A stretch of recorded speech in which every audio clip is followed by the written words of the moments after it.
Washuthupaki kubalandeli bakhe wathi this is a movie. Mzansi, don't you dare ever cry. Mzansi, gotta keep your head up even when the road is hard. Never give up. Mzansi, don't you ever cry. Tupac told us. No lies detected. Welcome to another episode of The Dissection. Today was day 9 of the Madlanga Commission on the Mkhwanazi allegations. And so far, I want to start off by saying we've learned 2 things about Zulu police generals. Number 1, they don't run from action, they run to the action. They are the danger. They will come to you. That's what they say, that's what they mean, and they're not playing. They're coming straight for the Hosh Curry Dons, the Hosh Curry Mafia, Big 5 cartel. They're coming for them. That's the first thing we know. And we know that from General Khumalo. Number 2, they don't do emojis. Today was interesting to observe because the whole time this was happening, General Khumalo was busy explaining that I can't explain this emoji, can't explain that emoji. We're going to need an emoji analysis expert right now because even Madlanga doesn't want to speculate about what could the emoji mean. General Khumalo strikes me as one of those strict fathers and grandfathers. He's been doing a 5 pillars approach to parenting, using analysis-driven approach of parenting intelligence. I'm telling you, this guy, so strict. So if his grandkids or kids send him a smiley emoji or wink emoji, I think there'll be a family meeting. I can just imagine him explaining to his wife. Wife, Jabu says, thanks for dinner. Explosion picture. See you guys soon. Heart depiction. Which commissioners, I can only assume, means his heart rate is increasing due to an explosion that they heard outside. But I can't be certain on it. I never knew we would be talking about Hosh Curry emojis at the commission. Emojis are a side feature of everything that has been happening. These Hosh Curry fathers were sending each other emojis, 10 emojis every message. So let's get serious.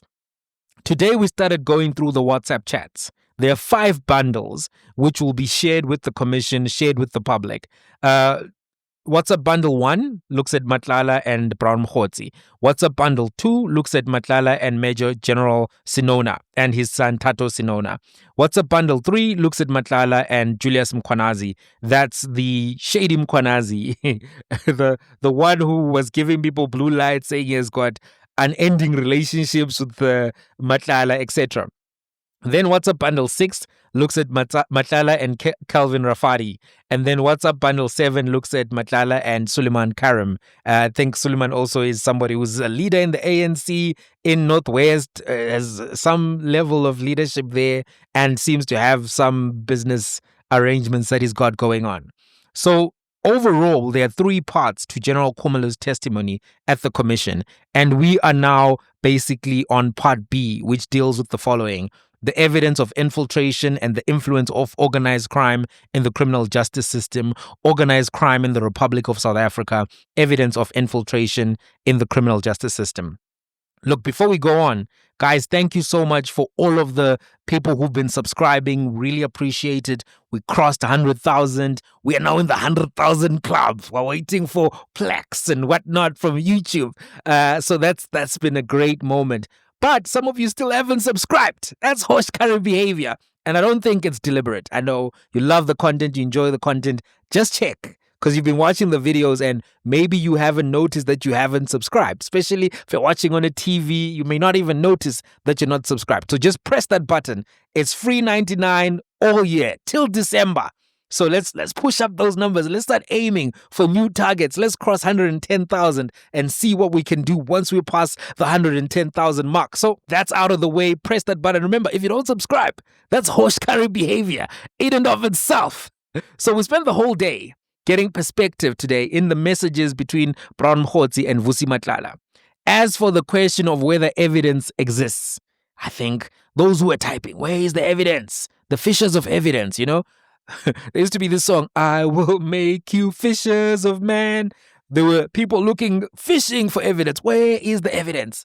They've been given copious amounts of evidence. There's a bonanza of evidence. There's a plethora of evidence. You're swimming in it. You're dining in it. You can chip it and dip it, skip it, lick it. There's so much evidence. So much. Whatever variety you want, they got you. They got you. These guys did not do July 6th as a joke thing. That was not a joke thing, as they would say in the UK. Not a joke thing, fam. The man them came correct. General Dumisani Khumalo was able to show us today video recordings. He was able to show proof of payments. He was even, at some point, he was about to talk about banking details, bank account number, Hey, they had to stop and say, whoa, don't tell us the banking details. Just say account indicated, because the commissioners are sitting with unredacted information, but the public was being shown redacted information. So the degree of specificity is at the point where the man can give you account numbers. They did metadata analysis on the phones. Vusi Matlala signed a consent. He consented to them going in and checking his phone. I think the man miscalculated there. Miscalculated. The evidence is there. It's legitimate. It's significant. They scrubbed that thing with a fine-tooth comb and they were able to get what they were looking for. So there's some events which are important to remember which occurred in December, which are relevant backdrop to these messages. There was a search and seizure operation at 2 homes on the 6th of December, at the home of Katiso Molefe and at the home of Vusi Matlala Wetsamanyala. Those 2 homes that happened. Then there was another search and seizure operation, not a search and seizure per se, I'll talk about that now. But at that point, these 2 were now panicking.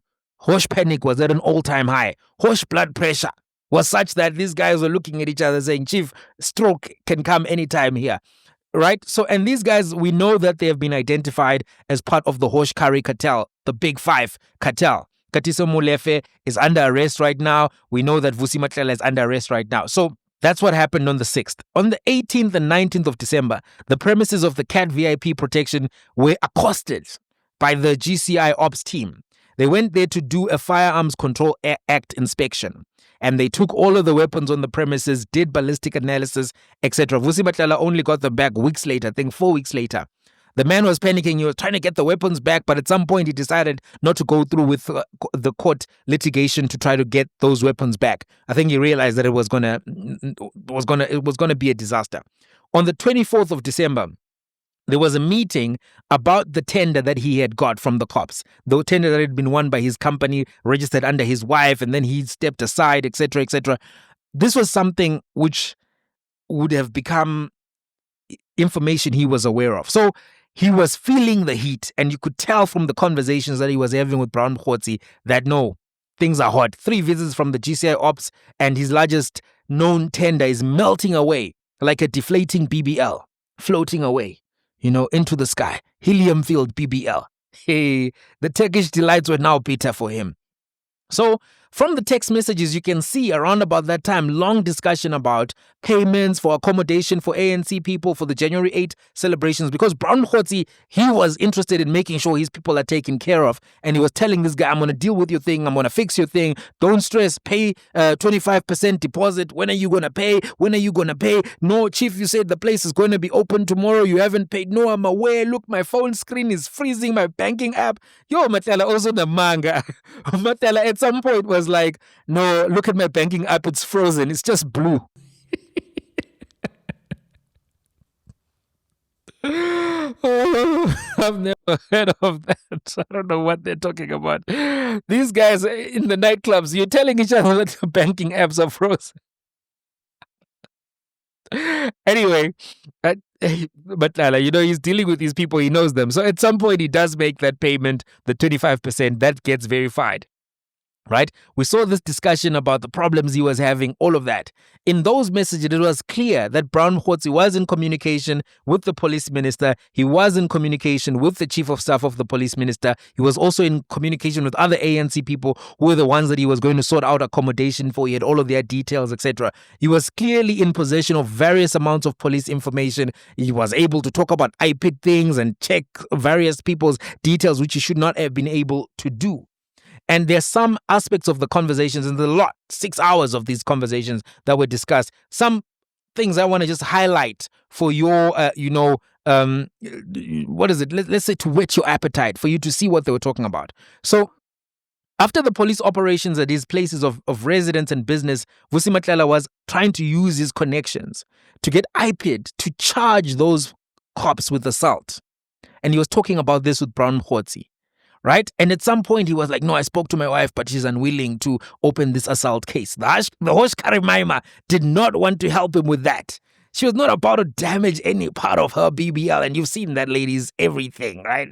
That whoever her doctors are, they're out there with Kim Kardashian. They got that lady. I don't even know what she used to look like, but what she's looking like now. Vusi Matlala, on that one, you stole money and it was well invested for the aesthetics. The aesthetics of Hosh Karimaima.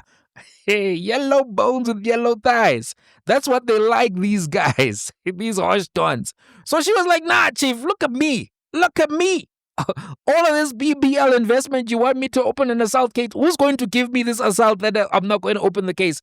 Because they don't just open assault cases, yeah? You can't just get there looking all fresh and clean, coming out of a Wraith, coming out of a Maybach, and all of these cars and vehicles that they were owning, claiming that I was assaulted. They will need to see proof. You'll need to go and get a doctor's report and all of this stuff. So she was like, you ain't touching this Turkish delight. You ain't touching nothing. So that's something that then hindered his efforts to get a assault case opened against the people with IPID and all of that. And in that conversation, it was just showing that, man, these people are abusing the system to try to get people who are on their back off their back.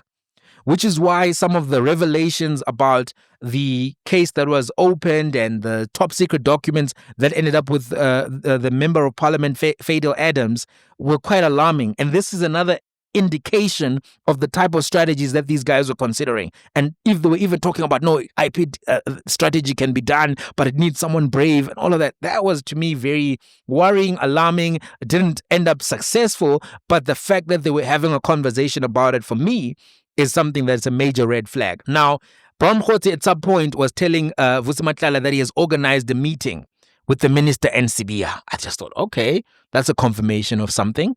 The explosive message, the smoking gun, if you will, is the one that shows the disbanding of the task team that was that they thought was the one coming for Matlala. And here it is. The task team that came to your house and harassed you has been dissolved, disbanded. The task team that came to your house and harassed you has been dissolved, disbanded.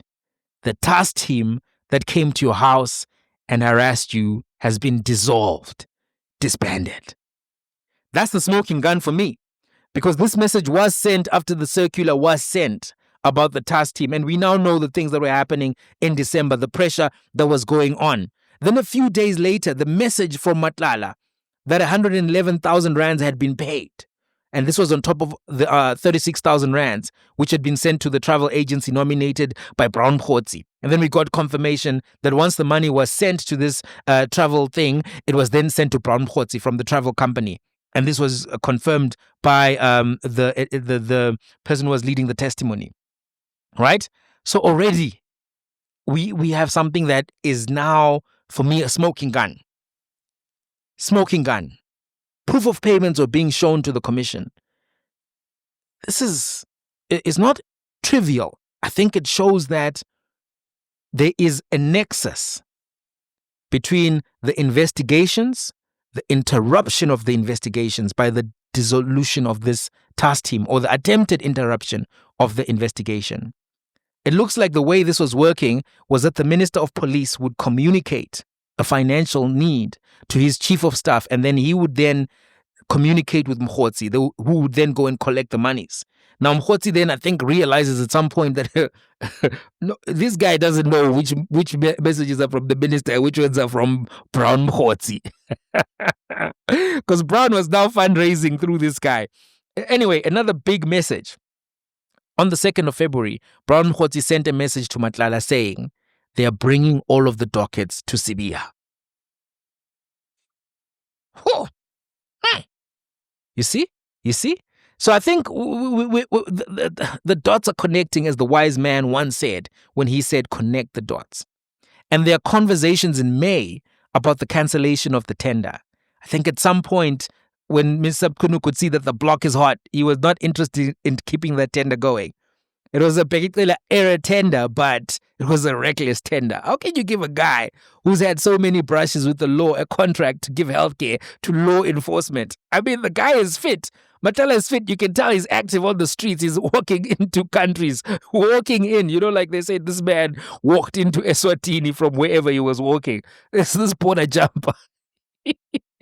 So he's clearly doing some of the activities, some of the stuff they were saying that the dockets were withdrawn or whatever. The cases were withdrawn. It was like housebreaking. He was caught with tools for housebreaking. You could tell this guy was still like, you know, he's somebody who enjoys being a soccer player. He doesn't want just to be in management. So anyway, that whole tender, that's like putting a buffalo in charge of crocodile healthcare. How can you do that? Do you think the buffaloes are going to feed the crocodiles? They're not. There's a conflict of interest. I just think the unmitigated gall of this particular tender it's how do you give this guy, of all guys, a tender with the police? But he probably had so much influence with the police ministers and all of these people that he was working with that they couldn't say no. They had to give him this tender. The whole thing is just... Anyway, I want to point out that this, in as much as I find funny things about all of this because it's so ridiculous, we now know that this story is potentially much bigger than we thought. Because former police minister Nathi Mthethwa was found dead today in France. And it's been confirmed, and the president has confirmed it. There's been conversation about it. His name was mentioned in all of these testimonies and accounts at various points. And the parliamentary ad hoc committee had put him on a list of potential witnesses. So I don't know whether it was a suicide or whether it was a Russian type of suicide. You know, in Russia, they always say people died, they fell out of buildings, etc., but it was never, genuine. I don't know. There's no way of knowing at this point. And the fact that it has happened shows that all of these things that are happening are not trivial. This is a major moment in South African history. Post-apartheid history. This is a major moment.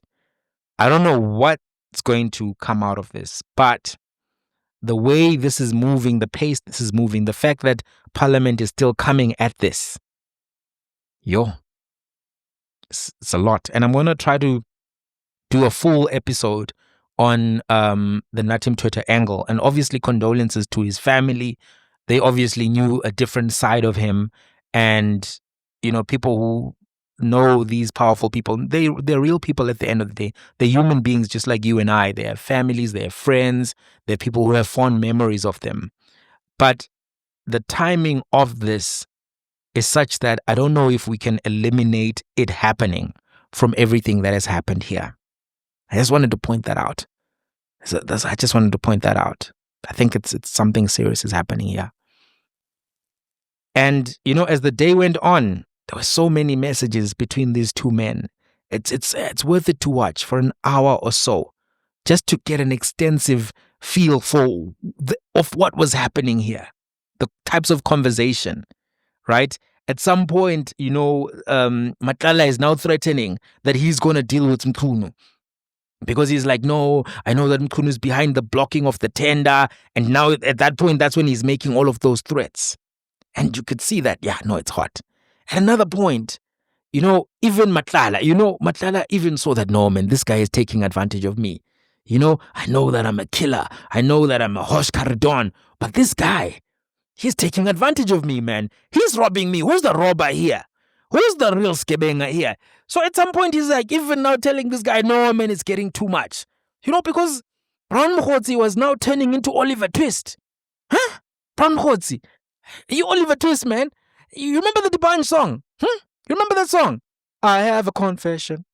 Don't take it personal. I have a confession. So you gotta listen. I have a confession. Don't take it personal. I like Sibia. He can get the dockets. I like Mchunu. He can stop the task team. I like my dear cadres. We need to see proof of payment. You cannot blame me though. I need another 10K though. The truth is that I'm just the Oliver Twist. I'm just the Oliver Holtz. I'm just the Oliver. Rebete.